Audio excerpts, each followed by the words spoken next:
Now, recently, Donald Trump has picked two of his cabinet positions. One of them being Reince Priebus, head of the RNC. He is now going to be Donald Trump's chief of staff. Okay, that is a fairly standard Republican establishment pick. But I thought these were all outsiders. Oh, I know. I mean, I know, look right? look at these picks, man. I mean, look at who he's surrounding himself with: Rudy Giuliani, Newt Gingrich, Reince Chris Priebus, Christie. Chris Christie. These are outsiders. If we were at a rock concert, not in the establishment, this is more of the same. Are they the people that are like, turn down that damn music? Of course they are. They would be outsiders if we were at a Kurt Vonnegut book club or an environmental rally. Or that's enough examples. You get my point. These are Washington insiders. To be fair, I would be an outsider to Kurt Vonnegut book club too. Well, you can change that, Jeff. You can get a library card and change that this weekend. Library? We don't have no libraries around here. There's got to be one near you. There is, right? Is. I mean, you're not... There is one. Yeah. All right. So make sure. I do live in a small town, though. I'm not kidding. But no, okay. I know. But on to serious stuff. We got serious stuff here. Now, okay. The other position is Chief White House Strategist. Now, Donald Trump has chosen none other than former CEO of Breitbart magazine, Steve Bannon. Here we go, man. Here we go. Now, slight bit of history on Steve Bannon. Yes, he was a former Navy officer. Okay. Also, he worked at Goldman Sachs. He was an investment banker before taking over Breitbart. Now, Bannon has some interesting views. Interesting as in they're white supremacist views. So basically, he doesn't like immigrants or Jews. Great. He also didn't want his daughter, allegedly, this is according to his ex-wife, he didn't want his daughter to go to school with Jews. Now, his site, like Breitbart, called Bill Kristol, who, by the way, is a horrific neocon, and I don't agree with him whatsoever. He called him a runaway Jew, compared Planned Parenthood's work to the Holocaust, and also advised female victims of online harassment to just, quote, log off and stop screwing up the internet for men. Well, there you go. What a classy guy. Breitbart.com is pretty much a right-wing hate website that makes Fox News actually seem fair and balanced. Yeah, unless you're watching Shep Smith, who usually does a pretty good job, in my opinion. But that's just me. Yeah, I mean, yeah. Now, look, this guy, Steve Bannon, he's going to be crafting the strategy of a Trump administration. And of course, white nationalists, they're loving this. They're having a heyday. In fact, David Duke, who was the former Grand Wizard, right? And actually, you're like, as a nerd, you make wizards sound bad, David Duke. What the fuck? I like wizards, just not Grand Wizards. Anyway, he said at this pick, I think that's excellent. I think that anyone that helps complete the program and the policies that President-elect Trump has developed during the campaign is a very good thing. Obviously, so it's good to see that he's sticking to the issues and the ideas that he proposed as a candidate. Now he's president-elect and he's sticking to it and he's reaffirming those issues. Okay. Now, as I said, they love this pick. Now, Jared Taylor, who runs the site American Renaissance, said Bannon would help hold Trump to his campaign rhetoric. He says there's been some waffling on some candidates Trump's signature positions. Build the wall, deport illegals, and birthright citizenship, take a hard look at Muslim immigrants, etc. I suspect one of Steve Bannon's important functions will be as an anti-waffler, who will encourage President Trump to keep his campaign promises. Peter Brimlow, who runs the white nationalist site VDare, praised Bannon's hiring, saying it gives Trump a connection to the alt-right movement online. I think it's amazing. Can you imagine Mitt Romney doing this? It's almost like Trump cares about ideas. No, but it's not. Look, I want to go back to Donald Trump's ghostwriter, Tony Schwartz, to make a point, right?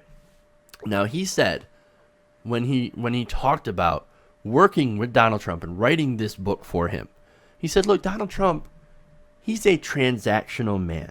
If you can do something for him, he will do something for you, right? Now, think of it this way.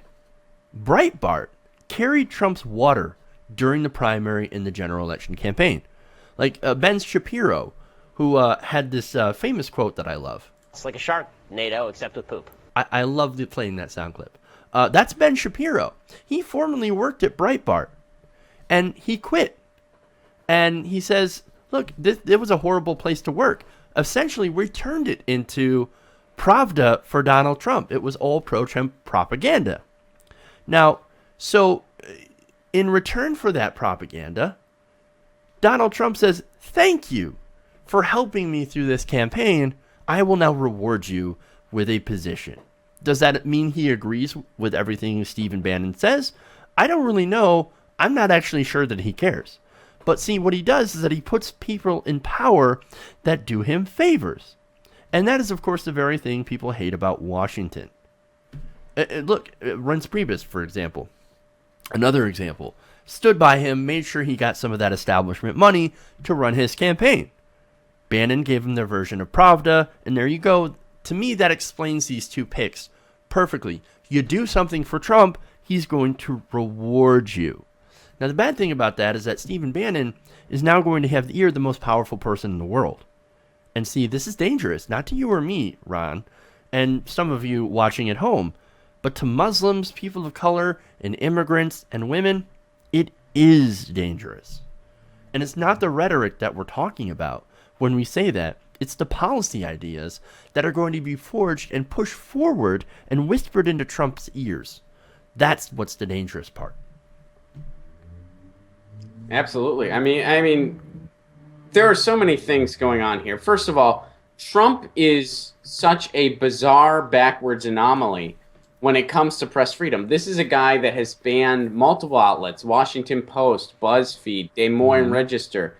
Meanwhile, on the other side of the coin, he's in bed with Breitbart. He appoints them to positions. He called Alex Jones and thanked him for his contributions. Alex Jones, a noted propagandist who has been unmasked multiple times and is just a gossip conspiracy mag for our new day and age. He is deemed as credible now in a Trump White House, in a Trump America. Can I get back and this to guy also did the unprecedented thing of not having anybody, Donald Trump now, this guy did the unprecedented thing of not having anybody with him when he went to the White House. He barred press from that. So Donald Trump, and then as far as, people that have to fear from these policies, also, this has empowered a lot of racists. Right. A lot of racists feel very empowered right now. Mm-hmm. So they're out, and you hear about people getting harassed in the streets. You hear about acts of violence. That's all going on. It's all very real, and it's because these people feel empowered now because their fringe, hateful ideas now have the most powerful position in the world. Can I want to go back to what you were saying about media getting barred. I saw earlier today that the New York Times, Washington Post, and other places, other mainstream media outlets, are now beginning to normalize what Donald Trump is saying and print somewhat positive articles about him, probably in an effort to get invited back to the White House for access. Yeah. And that's the sick thing Well, about that's how the corporate corporate media works. Exactly. I mean, they don't want to push anybody too hard because they don't want them to not appear on their shows. When Donald Trump did his little blackout and was only appearing on Fox News, it worked. I mean, they got more critical of Clinton after that and wanted to try to rally to get him back. And that's how the corporate media works. Yeah, and that's the bad thing about, one of the terrible things about corporatizing your media. And they, look, the media thought that Hillary Clinton was going to win. That's one reason that they went really, really hard on Donald Trump. Especially at the end. They were expecting to have access to a Clinton presidency. Now that Clinton lost, Donald Trump's in there. They're trying to gain that access back. Now, Trump, as I said, he is a transactional person. So knowing that, you could go in and you could start to write some flowery articles about him, which they haven't gotten around to yet, but I'm certain they will, especially if he takes a policy position that is softer in tone or that is more establishment friendly. They're going to be like, oh, let's write a good article about Donald Trump. Trump will see that, oh, good, people are treating me nicely. So I am going to allow the Washington Post, I'm going to allow the New York Times, I'm going to allow CNN to come back. And, I'm going to give them that access again. Because that's the sad thing about the media, is that it really relies mostly on ad dollars. And how do you get those ad dollars? You have to get access to the president. So we're going to see that from mainstream corporate media, no doubt. Yeah, it relies on ad dollars, and it relies on lobbying money. That's why you don't hear the corporate media talking about getting money out of politics, because Right. a lot of that money goes to them. You don't hear them talking about what's going on with environmental issues, because oil and gas pumps a lot of money into media. Mm-hmm. And I think that's why they do it, because I mean, cable television news is declining and is a Titanic right now. It's sinking. Meanwhile, oil and gas companies are funding every third commercial on corporate media news. I don't know what their incentive is, other than if we give you these checks, you're not going to talk about the Climate Dakota change? Access Pipeline. You're not going to talk about Keystone XL. You're just going to kind of give it lip service. I think that's what they're counting on. And now it's just all about sensationalism. I mean, there's so many conflicts of interest in our media structure. And when you have somebody like a Donald Trump, who is so narcissistic that anybody that just sort of pats him on the back, I mean, that's how he is on Twitter. That's why they're limiting his Twitter access. Other than the fact that he just says ridiculous, outlandish thing, he'll also just retweet anybody that says anything remotely complimentary to him, and he doesn't scrutinize who they might be. That's part of the reason we found out he had all this white nationalism support in the first place. Yeah. Oh, man. Just imagine when he takes over at POTUS.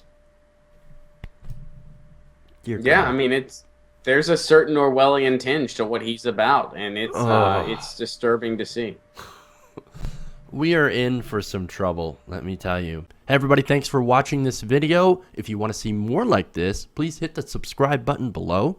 And if you want to support truly independent, non-corporate media, go to our Patreon page and become a patron. Patreon.com/TYTNation.